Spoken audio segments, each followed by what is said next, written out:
சொட்ட சொட்ட நினைவுது. ஆக்சுவலா நாங்க வந்து படம் எப்படி ஸ்டார்ட் பண்ணோம் அப்படின்னா, நாங்க வந்து யார்க்கர்னு ஒரு படம் ஸ்டார்ட் பண்ணலாம்னு ஒரு பிளான் பண்ணோம். ஆனா வந்து அதுக்குண்டான ஃபண்டிங் எங்கள்கிட்ட இல்லை. எங்களோட ப்ரொடியூசர்ஸ் யாரும் இல்லை. கான்ட்ரவர்சி வரும்னு சொல்லிட்டு எல்லாரும் பயந்தாங்க. ஸோ என்ன பண்ணலாம் அப்படின்றப்போ ஒரு காமெடி படம் பண்ணலாம்.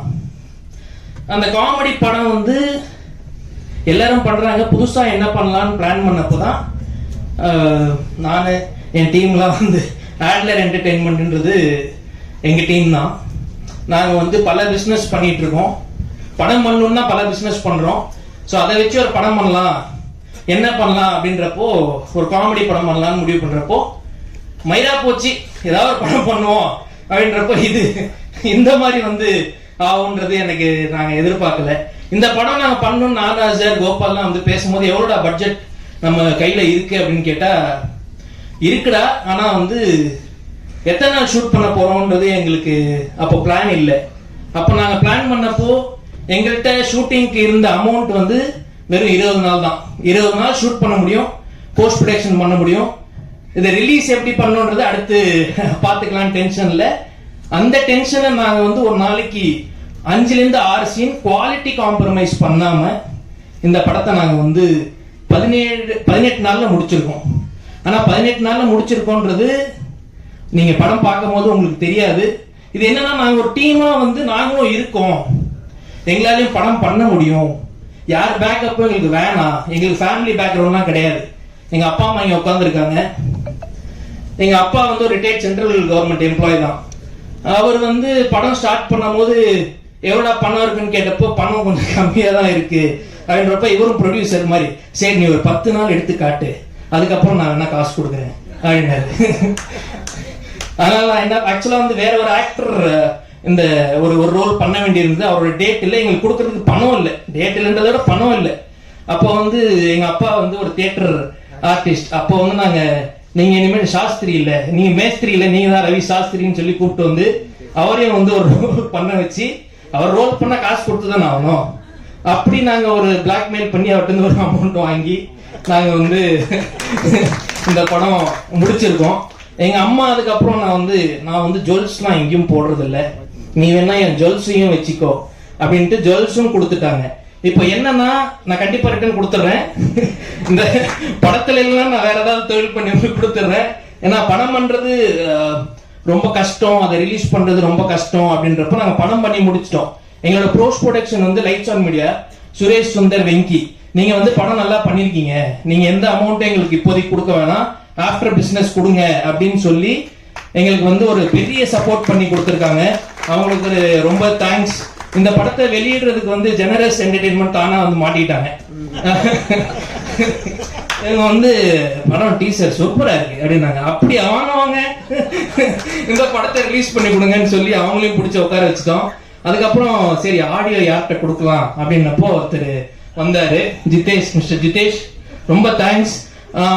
ஆடியோ நான் வந்து ஸ்டார்டிங்லேயே ஒரு கதை மட்டும் தான் சொன்னேன். அப்பவே வந்து அவரு நான் பண்ணலான்னு சொல்லிட்டு உள்ள வந்துட்டாரு. அதுக்கப்புறம் நிஷாந்த் ப்ரோ வந்து இந்த எப்படின்னா, மச்சான் எங்க இருக்க, நான் படம் எடுக்க போறேன், நீ தான் ஹீரோ, அதான் அவர் வந்து நவிக் ப்ரோ என்ன கதை அப்படின்னாரு. கதை வந்து இதுக்கப்புறம் தான் ப்ரோ எழுதணும், நீங்க வாங்க, அதுக்கப்புறம் உங்களை வச்சு நாங்க யோசிச்சு ஒரு கதை எழுதுறோம் அப்படின்னு போய் இவர் வந்தாரு. அதுக்குள்ள நாங்க லாக் பண்ணிட்டோம். கேபிவே ராஜா, யுவராஜ், ஆக்சுவலா யுவராஜ் வேற படம் பண்ணிட்டாரு டைரக்டரா, இருந்தாலும் நீங்க வந்து டைரக்டர்ல இங்க வாங்க அப்படின்னு சொல்லி அவரையும் இந்த படத்துல கோ டைரக்டரா வேலை செஞ்சு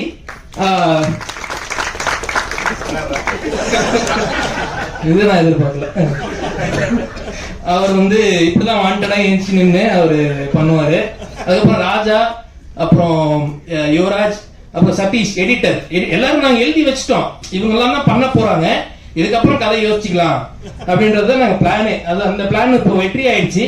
இந்த சொட்ட சொட்ட நினைவு வந்து என்ன படம், நீங்க சொட்டையை ஹர்ட் பண்றீங்களா அப்படின்னு கேட்டாங்க. சொட்டையை ஹர்ட் பண்ணல, ஃபன்னா எடுத்துட்டு போயிருக்கோம். படம் கிளைமேக்ஸ்ல அவங்களோட கஷ்டத்தையும் நாங்க சொல்லியிருக்கோம். படத்தை நீங்க பாருங்க, பார்த்துட்டு உங்களால என்ன எழுத முடியுமோ நல்லா எழுதுங்க. இதே கம்பெனி அடுத்து வேற படங்கள் பண்ண போறோம். யுவராஜ், ராஜா இவங்களுக்கு வந்து அடுத்து நாங்க ப்ரொடியூஸ் பண்ண போறோம். அது யாரோட சொல்ல வாங்குறதுன்னு தெரியல. உங்க வைஃப் வந்திருக்காங்களா ப்ரோ? இல்ல இல்ல, அதுவும் நான் கண்டிப்பா கொடுத்துருவோம், அது ஒன்றும் பிரச்சனை இல்லை.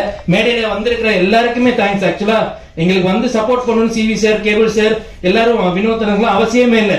ரோபோ ஒன்னு வந்து சொல்லிதான் ஆகணும். ரோபோன் வந்து ஒரு 4 days ஷூட்க்கு வந்தாரு. வந்துட்டு சாங் நான் வந்து உங்களுக்கு வந்து நான் பண்ணி கொடுக்குறேன், நீங்க எதுவும் எனக்கு எந்த சார்ஜஸும் கொடுக்க வேணாம், வாங்க வாங்க அப்படின்னு சொல்லி அவர் வந்து மெயினா ஆட வச்சு அவரால் முடியல. அவர் ஒரு கட்டத்துக்கு மட்டும் சும்மா சொன்னா அதுக்குன்னு 12 டேக்காடா போவீங்க. அதுல ஒரு கோல்கப்பா ஸ்டெப்ல வந்து கீழே குனிஞ்சு ஹீரோ என்ட்ரிக்கு அப்புறம் மேல எந்திரிக்கணும். நான் ஆக்ஷன் சொல்லிட்டேன், எல்லா டான்ஸும் நினைச்சிட்டாங்க எங்க இவரக்காம இவர் அதுக்கப்புறமேட்டு எந்திரிப்பார். கட் ஒன் மோர் அண்ணே, தேங்க்யூ வந்து நீங்க பண்ணி கொடுத்ததுக்கு. ஹீரோயின் ஷாலினி, உங்களுக்கு ஃபர்ஸ்ட் படம், but you have a bright future. Varshini சொல்லவே வேணாம், வர்ஷினி அடுத்து ஒரு 3 படம் சைன் பண்ணிட்டாங்க. அவங்களும் வந்து பண்ணிட்டு இருக்காங்க பெரிய டைரக்டர்ஸ் கூட. இந்த லிஸ்ட்ல நிஷாந்த், அதுக்கப்புறம் எடிட்டர் எல்லாம் எழுதினதுக்கு அப்புறம் மியூசிக் டைரக்டர் அவர் எழுதணும். அவர் வந்து ப்ரோ நீங்க ஒண்ணு பண்ணுங்க, 3 சாங் போட்டுருங்க, ஒரு லவ், ஒரு சேடு, ஒரு ஜாலியா ஒரு சாங் போடுங்க, நான் சுச்சுவேஷன்ஸ் வந்து உங்களுக்கு என்னன்றது சொல்லிடுறேன் அப்படின்னு. இந்த சாங் 3 வருஷம் முன்னாடியே போட்டோம். அந்த சாங் வந்து அவர் எப்படின்னா, ப்ரோ நான் ஒரு சாங் அனுப்புறேன், நல்லா இல்லைன்னா திட்டக்கூடாது அப்படின்னு இவரே அதை சொல்லிட்டு ஸ்டேஜ்ல வந்து கூல் டைரக்டர். ஆனா வந்து பாட்டு சூப்பரா இருக்கு. பாட்டு golgappa I think million views போயிருக்கு. அடுத்து இன்னொரு சாங்கும் வரப்போகுது. லிரிசிஸ்ட் ரொம்ப தேங்க்ஸ், நல்லா எழுதிருக்கீங்க. அப்புறம் டிஓபி வந்து கடைசியா வந்து சேர்ந்தார மகத்துன்ற மாதிரி ஷூட்டிங்க்கு முன்னாடி நாள் தான் வந்து நாங்க டிஓபி, ஆக்சுவலா வேற டிஓபி இருந்தாரு, அவர் கொஞ்சம் எங்களுக்கு கம்ஃபர்டபுளா இல்லைன்றப்போ அவரு நான் வந்து நைட் ஒரு 2 மணிக்கு கூப்பிட்டு காலைல 6 மணிக்கு ஷூட்டு வந்துடுறோன்னு வந்துடுறேன் பாய் அப்படின்னு வந்துட்டான். வந்து நின்று எல்லாம் கைட்மேன்லாம் வந்து சார் இது டிஓபி வராதுன்னு சொன்னீங்க சார் அப்படின்னு வரல. ஏப்பா அவர் வந்து 2 மணி நேரம் ஆகுது, அவர் தான் டிஓபி. ஏன்னா ஒரு டிஓ எடுத்துக்கிட்டு அவர் வந்து வந்துருவாரு.